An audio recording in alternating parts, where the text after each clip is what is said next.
The flames moved faster than anyone expected. 1 minute, I was sipping tea on the back porch of my lakeside cabin, watching the tree line sway under a midnight wind. The next, smoke snaked through the floorboards, curling up from beneath the baseboards like something alive. I didn't run at first. I didn't scream.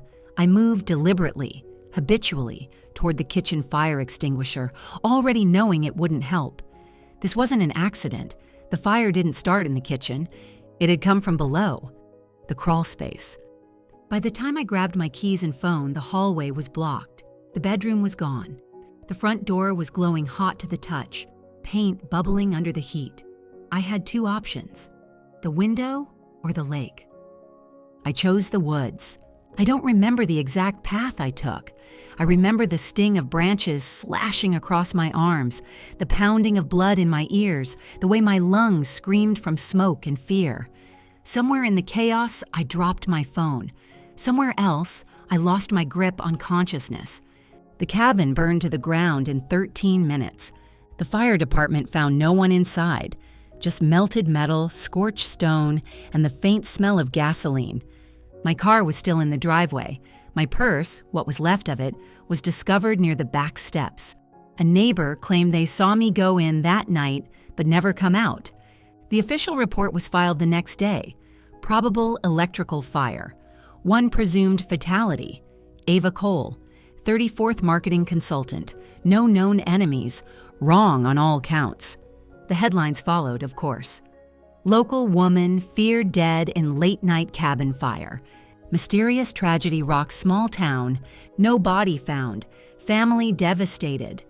There was a funeral, a closed casket. I watched from the tree line in clothes I'd stolen from a laundromat's donation bin. No one saw me. No one ever does when they think you're already gone. It took 6 months to piece everything together, to find out who benefited most from my disappearance, to learn who made money, who cried on cue, and who moved on a little too quickly. And now, I'm ready. Cut to black, 6 months later. The doorbell rang just past 6 p.m. Suburban quiet. Sunset streaking gold across the sky, a wine glass half full on the counter.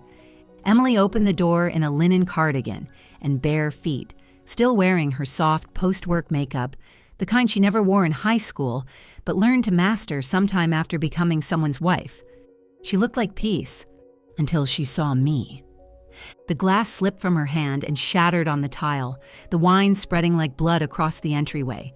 Her mouth opened, then closed again, the color draining from her face so fast it was almost comical. Ava? I didn't answer. Not right away. My hoodie was damp from the drizzle outside, my jeans 2 sizes too big. A faint line of scar tissue curved along my jaw and disappeared into my collar. I looked like someone who shouldn't exist anymore. I wasn't sure you'd still be here, I said calmly. She staggered backward, one hand against the wall, her breath shallow. You're dead. Not quite. Her eyes filled with tears that didn't fall. I could see it, her brain trying to process the impossible, reaching for logic and coming up short. How? She whispered. I'll tell you everything, I replied, but not on your doorstep. I stepped past her and into the house I hadn't seen since before the fire. Same eucalyptus-scented candles, same framed wedding photo of her and Daniel on the hallway table. Everything in place, except me.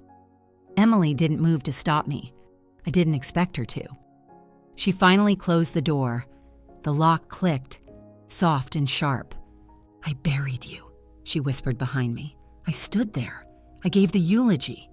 You were gone. I turned to face her fully. I know. The silence stretched between us, heavy with all the things we weren't ready to say yet. I wasn't supposed to survive, I told her, voice low and steady. But I did. And I didn't come back for closure. Fade to black. I wasn't supposed to survive. But I did. It was a closed casket service, a logical choice given there was nothing left to bury. The urn on the altar held ashes that weren't mine, collected from the wreckage and sealed in polished rosewood with my name etched in gold. Ava Cole, beloved daughter, loyal sister, gone too soon. I watched from the edge of the cemetery in a borrowed coat and a wide-brimmed hat, a pair of tinted glasses hiding the pink burn scars still healing across my cheekbone. Emily stood at the podium, her voice trembling but rehearsed. "She was the glue," she said, gripping her note cards. "The one who made holidays matter, who never missed a birthday, who always showed up, even when no one else did." A sniffle echoed from the first row. Their mother dabbed at her eyes with a tissue. Daniel, Emily's husband, stared blankly ahead. Cole sat just 2 seats down, hands clasped, expression unreadable. He wasn't wearing black. He wasn't wearing his wedding ring either. Harper arrived late. I almost missed her. She slipped into the back row, sunglasses on, blonde hair in a sleek bun, and a silk scarf tied just so. She didn't cry. She didn't look at the urn. She stared at Cole. I took notes in the small leather-bound journal I kept tucked in my coat. Cole, no ring. Harper, late. Eyes on him, not the urn. Daniel whispered to Emily before her speech. She flinched. Family crying, friends crying. Harper, nothing. After the service, they held a gathering at Emily's house. I watched from across the street as people filtered in with casseroles and stories, trading hugs and platitudes. Cole left early. So did Harper. 10 minutes later, separate cars, same direction. I knew then. I wasn't imagining it. Someone had planned the fire. And the people who were supposed to mourn me, they were too busy moving on. I stayed in the shadows until the last porch light flicked off. I watched the people who claimed to love me eat finger sandwiches and sip wine while my memory simmered like background noise. I wasn't ready to be alive again yet, not until I understood who wanted me gone. Emily poured 2 glasses of tea, her hands shaking just enough to make the ice clink too loudly. We sat at her kitchen island in silence, the same granite counter we used to lean on while planning Thanksgiving menus or trading stories about terrible dates. She finally broke it. "You were in the fire. I saw the news. There was nothing left." "There was enough," I said, lifting my sleeve just slightly to reveal a line of puckered skin that wrapped from wrist to elbow. 3rd degree on my arm, 2nd on my shoulder, smoke inhalation, a concussion, no ID on me, no phone. Her eyes welled up again. This time, the tears fell. "Why didn't you call? Why didn't you come back?" I didn't remember anything for 3 weeks. The hospital had been rural and underfunded. They called me Jane Doe. The nurses were kind. The burn specialist was not. I woke up confused, thought I'd been in a car crash, couldn't remember my name. Emily sat back, processing. "You forgot who you were?" "For a while, not forever." I reached into my bag and pulled out the journal. Its pages were worn, some stained, some dog-eared. I started remembering after the nightmares came back. Smoke, screaming. Someone outside the cabin that night. She blinked. "What do you mean?" "Outside." I saw headlights before the flames, a figure by the trees, then I smelled gas. I let that settle in. Emily paled. "You think someone set the fire?" "I don't think, I know." I stood, walked to the window, and pulled aside the curtain. The same street, the same car, but I wasn't the same. When I remembered who I was, I checked the news, found out I was dead, watched my own funeral from 300 feet away. You know what else I found? I turned back to her. My bank account drained, my apartment sold, my business liquidated, and a life insurance payout deposited into an account under Cole's name. Emily's face crumpled. "Ava?" I sat back down and looked her straight in the eye. "I didn't come back for a reunion. I came back for answers. Because someone lit that fire, and I intend to find out who held the match. It was Emily who let it slip." We were sitting in her den the next morning, sunlight filtering through linen curtains like nothing had ever burned. She handed me a mug of black coffee and tried to pretend this was normal. I let her.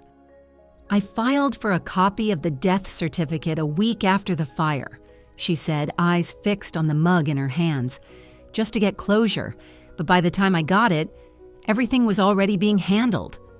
I didn't speak, just waited. She took the bait.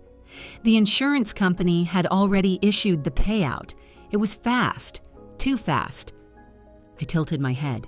$2 million. That's how much I was worth dead? Her mouth opened, then closed. Ava, I didn't know about the policy. I thought you canceled it." "I did," I said calmly. 2 years ago, I canceled the joint policy after Cole left his last job. We never reinstated it." Emily froze. I pulled out the folder I'd been carrying since the hospital. Documents I'd requested under a new name, using a lawyer 2 states over. Fake death has its advantages. 1 week after the fire, a beneficiary claim was filed using forged renewal paperwork, dated 3 months before the fire. Want to guess who signed it? Emily's eyes filled with tears again. Not me. Then there's only one other person who had access to my files and my signature stamp. She didn't say it. She didn't have to. Cole and Harper. A beautiful, smiling woman who once stood next to me as maid of honor, who once swore she'd never let any man come between us. Now she had my husband, my house, my name carved into a fake urn. I set the folder down carefully on the coffee table. "Emily, I'm not asking you to pick sides. I just need you to stay out of my way." She nodded slowly. "What are you going to do?" I sipped my coffee. "I'm going to let him see a ghost." I walked into town like nothing had happened, past the diner where I used to order the same thing every Sunday, past the bookstore with my photo still hanging in the window from last year's Women of the Community feature, past the real estate office now displaying a sold sign under the listing from my old apartment. People stared. The barista at Java House dropped a to-go cup. 2 high school girls turned to follow me with wide eyes. An elderly woman clutched her shopping bag like I might disappear again if she blinked too hard. I didn't stop, didn't speak, just kept walking in my oversized hoodie and boots a half size too big, the scar on my cheek visible now, catching the morning light. By the time I turned onto Fairview Lane, the street I used to call mine, the whispers had grown legs, and then I saw them, Cole and Harper.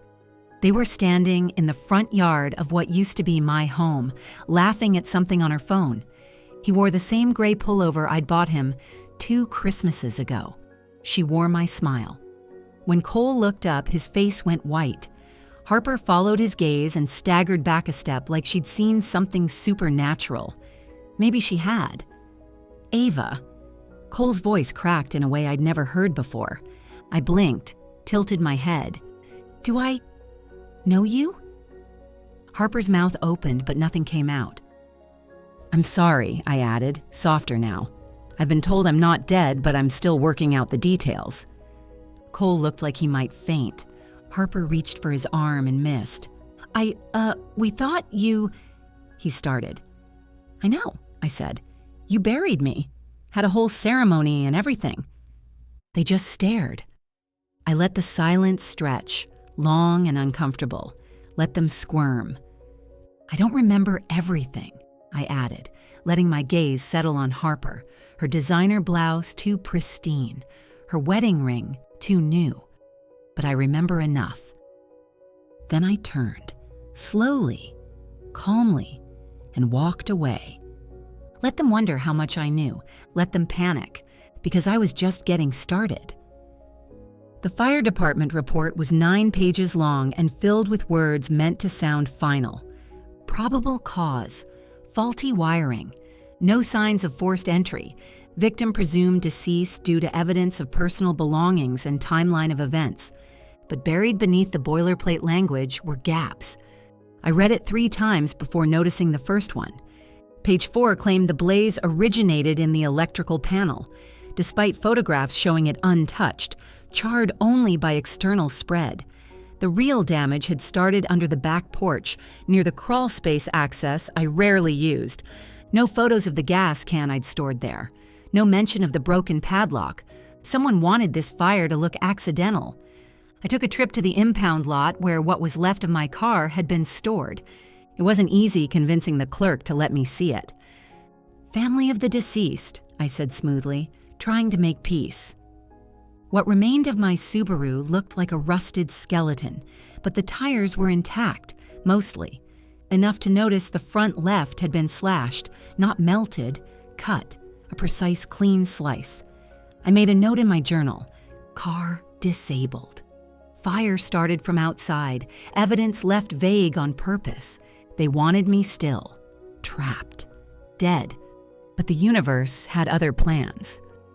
I drove back in silence, thinking of all the things I used to overlook.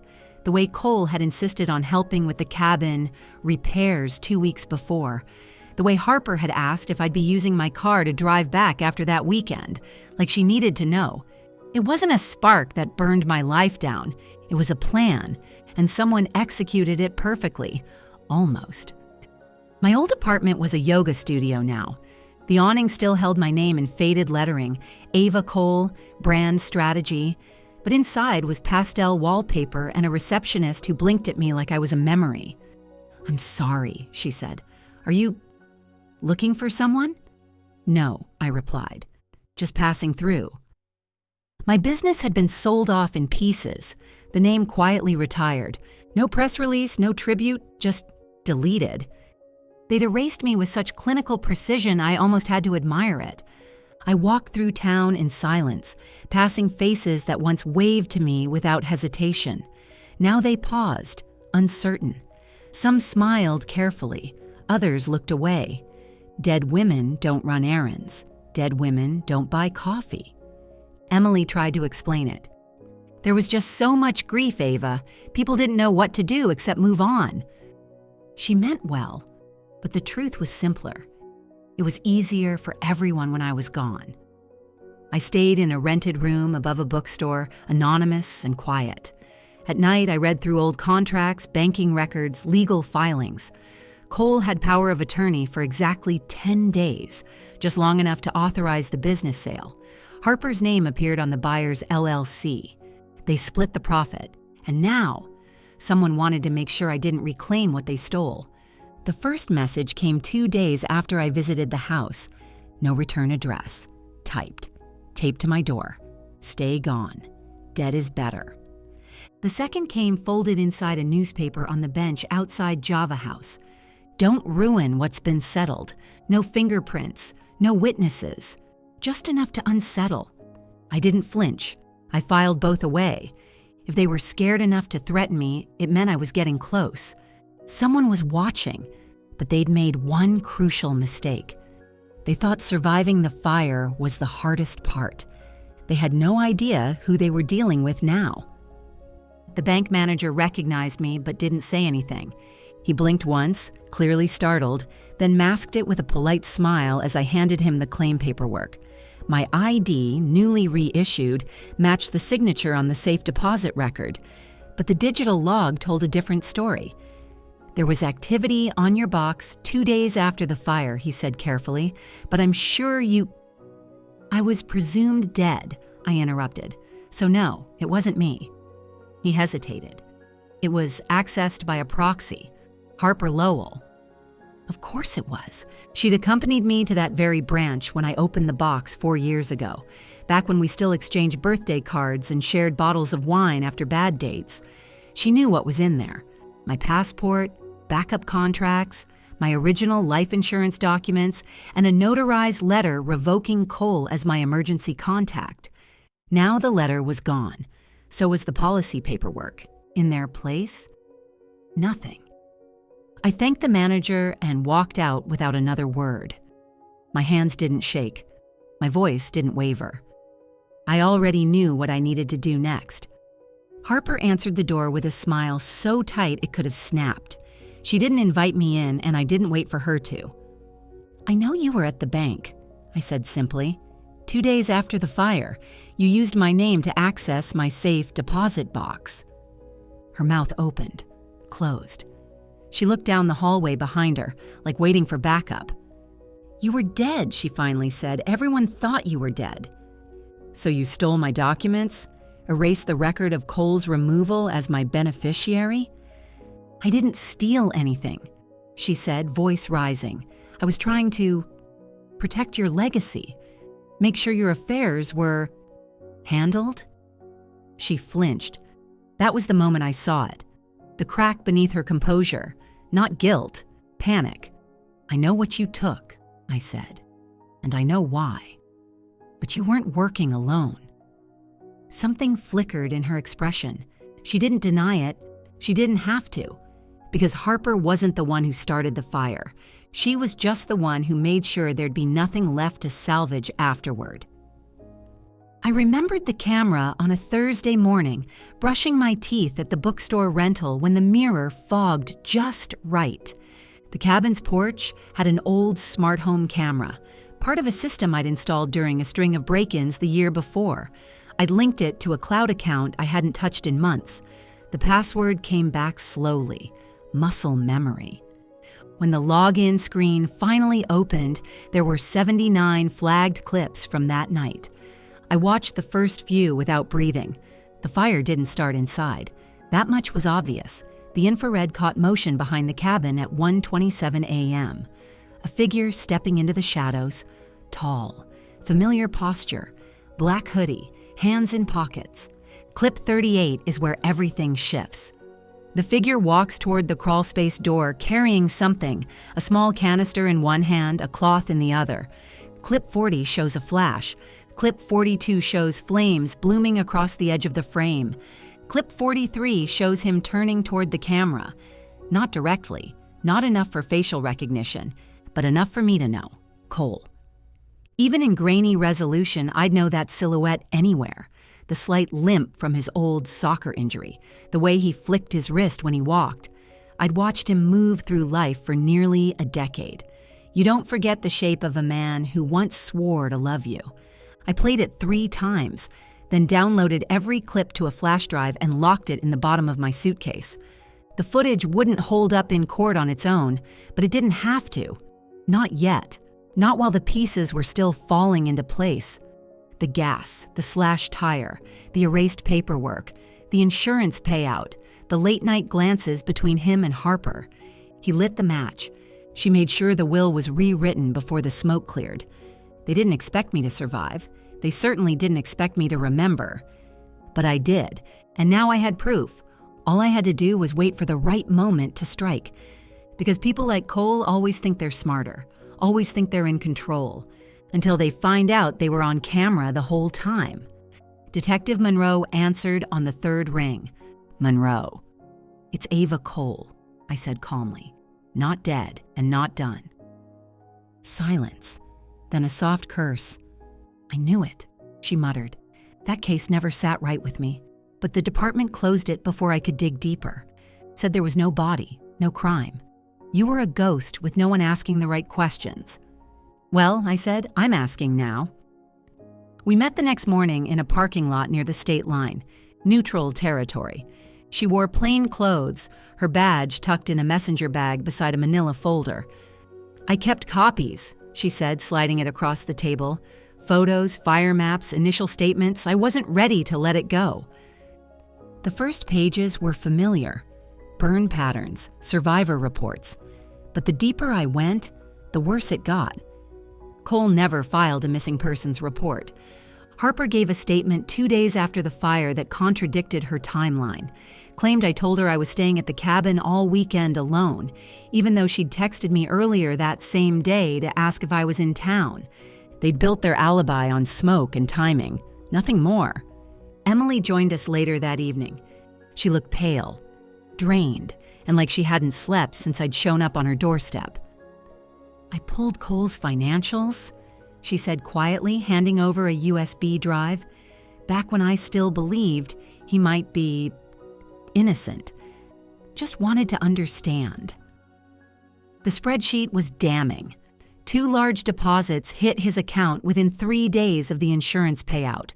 One rerouted directly into Harper's business. Monroe whistled under her breath. They split it before the ink dried. They didn't just try to kill me, I said. They built a life on my ashes. Emily nodded, but there was hesitation in her eyes. "Why didn't you come forward sooner?" I asked her. "You knew the pieces didn't add up." "I didn't want to believe it," she whispered. "Not about Harper, not about Cole."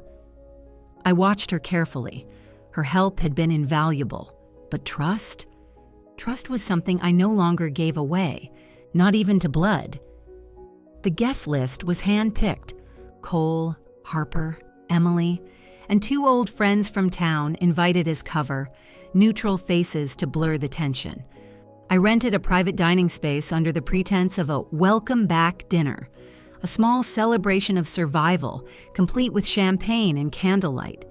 Every surface was wired, 2 cameras hidden in the light fixtures, a third embedded inside the antique clock on the mantel, microphones stitched into the fabric of the floral centerpiece. Emily helped set the table. She didn't ask questions, but the look she gave me before the guests arrived was one of uneasy anticipation, like she wasn't sure what she'd signed up for anymore. The table chatter started stiff and performative. Harper complimented the decor. Cole tried to smile. I let them speak, offering only soft nods and pleasantries.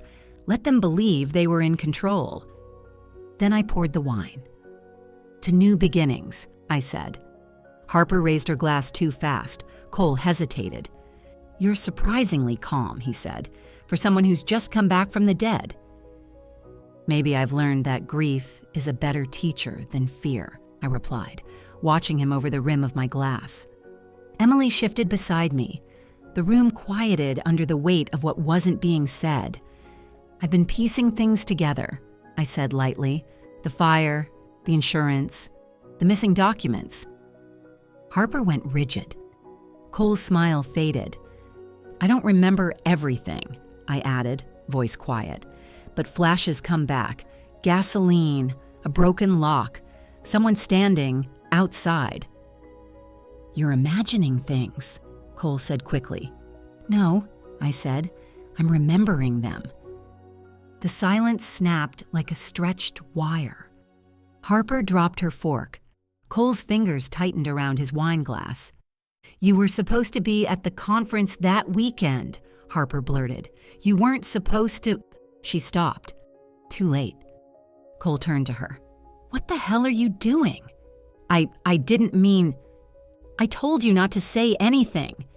"I didn't set the fire," Harper snapped. "That wasn't me." "No," I said. "It was him." And in that moment, caught, cornered, and unraveling, Cole didn't deny it. He just looked at me and whispered, "You were never supposed to walk out." I leaned back, eyes on the blinking light inside the floral centerpiece. "Too bad for you," I said. I did. The silence after Cole's whisper was thick enough to choke on. "You were never supposed to walk out." Harper froze mid-breath, like even she hadn't expected him to say it out loud. I let the moment stretch, let him sit with it. Then I stood. "Would you care to clarify that, Cole?" I asked, my voice calm, almost bored. "For the table." "I didn't mean—" he started, then stopped. He ran a hand through his hair, eyes darting between me and Harper, like he wasn't sure who had the bigger knife in her hand. "I just wanted out," he said finally. "I didn't want to hurt you. It was supposed to scare you, make you disappear. I thought if you left, if everyone believed you were dead, I could start over. I didn't think the fire would—" He didn't finish. Harper laughed.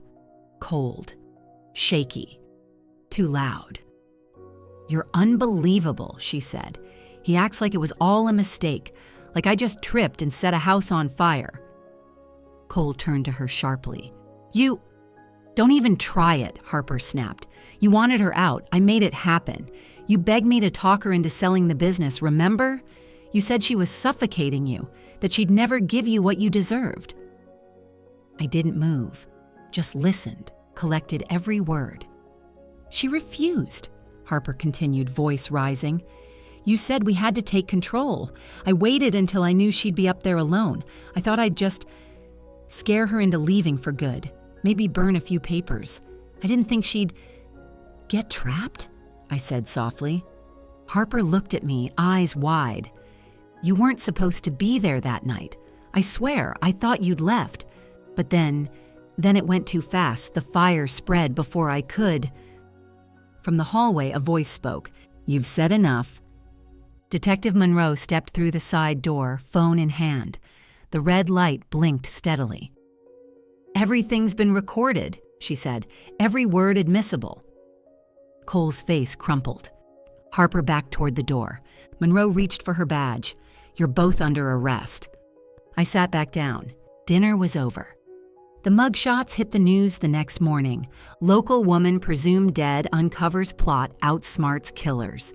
Insurance fraud, arson, and betrayal. The Ava Cole story. Harper Lowell and Cole Madison arrested in multi-state investigation. It would have been easy to feel triumphant, to let it become revenge, but what I felt, mostly, was clarity. I walked into the police station that afternoon and watched Monroe slide a form across the table. "Paperwork to restore your insurance payout," she said. "It's already in motion. We froze the account it was routed to. The funds are being returned."